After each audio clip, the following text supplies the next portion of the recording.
Hey everyone, we've got another VIA team member. This time we've got David. David, welcome. Hey Jeff, thank you for having me. Absolutely. Thank you for volunteering to tell everyone about yourself and what you do at VIA. So first, start us off. What is your story about how you got drawn into the freedom philosophy?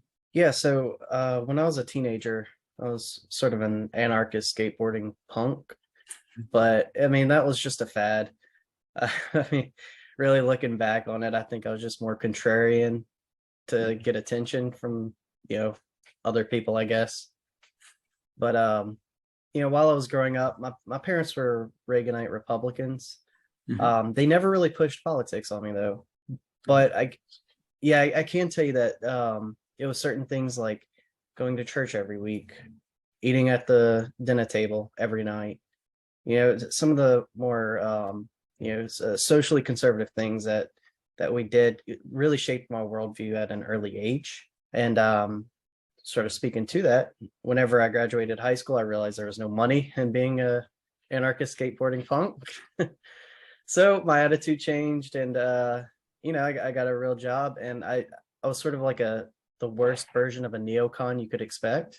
And but I did listen to everybody's opinions, so I was always trying to hear what other people had to say, and more frequently I kept realizing hypocrisies in sort of my belief system, and I just couldn't.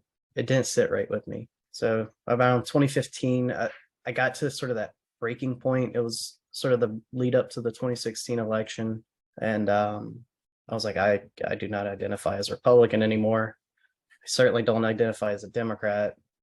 And that's when I had a friend introduce me to the Libertarian Party, just as a voting measure for 2016.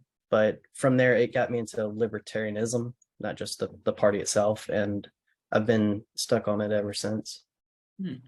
So it sounds like you had values and kind of a bedrock of that philosophy instilled in you, and that as you grew older, you recognized that more and more that politics was at odds with the basic morality and principles that you were taught. Yeah, absolutely. I mean, that was something we did quite a bit in my house, was that because the way that my dad worked, he was out of the house 5 or 6 days out of the week for most weeks. And so we would only get to spend a little bit of time together. But when we did, it was always very engaging. We would always talk ideas. It wasn't just, sort of trivialities of a father and son. We were always talking, and looking back, I think that really helped shape a lot of who I am today, and kind of the political beliefs I have, which is kind of ironic because I wasn't a teenager talking politics with my dad. It was just normal everyday conversation. That's really refreshing to see, and interesting too that you ended up going a different direction. You didn't just take his politics, you took from him, but then made it kind of your own thing. Yeah, absolutely. Because we agree on some things, but there are other things that if we were to discuss today, I guarantee we would not agree on. But I would respect his opinion. I know where he'd be coming from, and vice versa.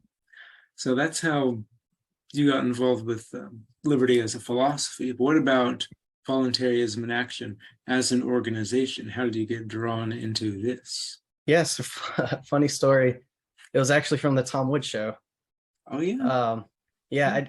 So I stopped participating in social media several years back. I realized it was just a time sink. Yeah, there's nothing. I can't say nothing. I didn't have enough of a reason to find it useful at all. So I would have never found out about y'all had it not been for, I can't remember who it was, but someone went on to the Tom Woods show and gave that presentation. Was it you? I think it was me and Logan. Yeah. Both on. Yeah. But so Tom had asked someone, y'all have, and when I say do y'all, but does the organization as a whole have issues, finding and keeping volunteers? And the response was sort of like, yeah, we have a core group of volunteers, but we do see it where someone will come in and it's like a splash in the pan and then they're out. And I had already been sold on what in the prior part of the episode on what y'all were doing, I was like, well, I'm gonna show them. I'm a volunteer and I'm gonna stay there. We're glad you did.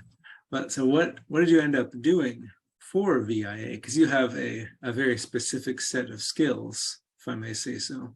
Yeah, I'm like that British actor in Taken. Yeah, my official title is Chief Technology Officer. Basically, I handle everything on the not everything, but most everything on the technology side, and I work hand in hand with Logan quite a bit on some of the more high level technology stuff. But really, I can tell you my goal in the organization is really to make it more efficient on the technology side, so that we can, and I say we, but we as the organization can dedicate more resources to actually helping people. That's something that we love, because every efficiency it makes us better able to help other people instead of burning up money and paying for more services, pay for this program, that program. So that's something that we really appreciate, and the donors and the people we help. Yeah, well, and slippages too. It's like with the management side of it, that wasn't something that was, I think, done very effectively before I came on board. It was done kind of in a sporadic manner, and it just depended who was handling it. Sporadic Like is a good description. yeah, like Sarah was a freaking rock star at it, but others, it could be real hit and miss, and so you don't you don't see how that can distract from helping other people until it actually happens. So. Yeah, and I think that's one of the traps that people fall for, because I think most people have a desire to help other people because they don't like to see other people suffer, but it takes a certain amount of initiative, of capital, to actually set those things up and get it going. And well, the government's already there. We'll just let the government do it. But not only do they remove the human from the equation, but they also, of course, are funded by extortion and theft, and thereby eliminating the moral aspect of it. And also the inefficiencies creep in because economically the incentives are all off. But that's a topic for another day. Yeah, absolutely. You could go into hours and hours of discussion with that. True, very true. But let's bring it back to you. What's your favorite program or fundraiser that Voluntaryism in Action does? So the hurricane relief that we did, but that's sort of a personal appreciation, because okay. I got hit really hard with Ida. In fact, I don't know if you can hear some background noise, but we're about a year and a month out, and we're finally getting construction finished on our house after Ida. Man. And so VIA really pushed my GoFundMe, which helped me out tremendously. So like on a personal side, that is probably the one I enjoyed the most. Outside of that, if I didn't have a personal connection to it, I would have to say the urgent needs. It I've been there where it's like you're kind of trapped, where you feel like you don't have any place to go, and whenever we can help people in that situation, it's, I don't know, so it's something special in my heart. What's your favorite liberty-oriented piece of media, book, essay, even movie or song? Yeah, so I have two answers to this. I'm gonna do a music and a book. Oh, so wow. I'm that special. Like I said, I have a certain set of skills. When it comes to music, basically anything from the crack rock steady punk scene. So the No Cash is probably my all-time favorite band. It's very anti-government. That's, I mean, almost to the point of aggressively anti-government. And that's where a lot of as silly as it seems, but being a teenager, like I said, a skateboarding punk, a lot of those little seeds were planted in some of those songs I was listening to out of the crack rock steady scene. Is their name No Cash? Is that against fiat currency, or is that just a happenstance? Yeah, I believe their first album is titled Run the Banks. or something to that effect. Yeah. Nice, nice. Yeah. So they were very anti-fiat. Way, I mean, this is way before any kind of crypto either. This is, oh man, Cool. I was probably 2001, 2002 when I first heard them. Nice. Yeah. And then in terms of the other one, I'm gonna suggest a book, and that is The Richest Man in Babylon. So I've heard of that one. yeah, this book absolutely changed my life. It's almost about a decade ago. It might have been a little more, a little less, but I am a firm believer that if you truly want to be free from the state, then you have to be financially successful. And this book goes over very practical advice that literally anyone can take. And it's really helped me as an adult make sound financial decisions that aren't rocket science. I So like the sound of that. That's something we need a lot more of nowadays. And speaking in that, with the growing tyranny in the world, of course, we've seen money take a dive, the government's fiat money. We've seen the COVID restrictions and all of the terrible things that they've been foisting on people. What are some practical things that you have tried to do to keep yourself and your family more free? yeah, so to the IRS and whoever listens to this, I am definitely not doing this. Yes, the legal things that you're doing.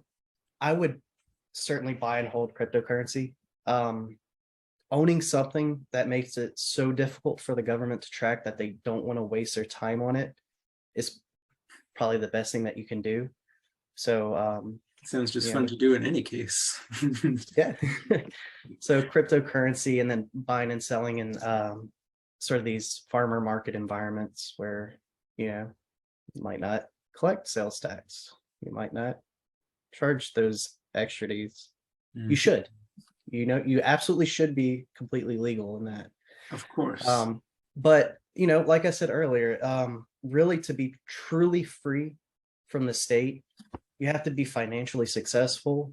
But what good is that if the state can just come in and seize your money and assets? And I think that cryptocurrency in general tries to solve that problem.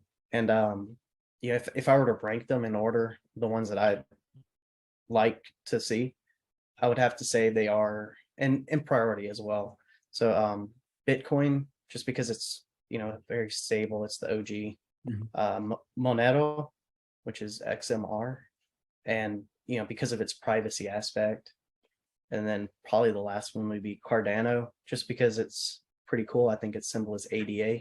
It's a unique concept. It's not something I would probably think of as a stable asset, but it's there, and if you want to play around with it, it seems like the coolest thing to me.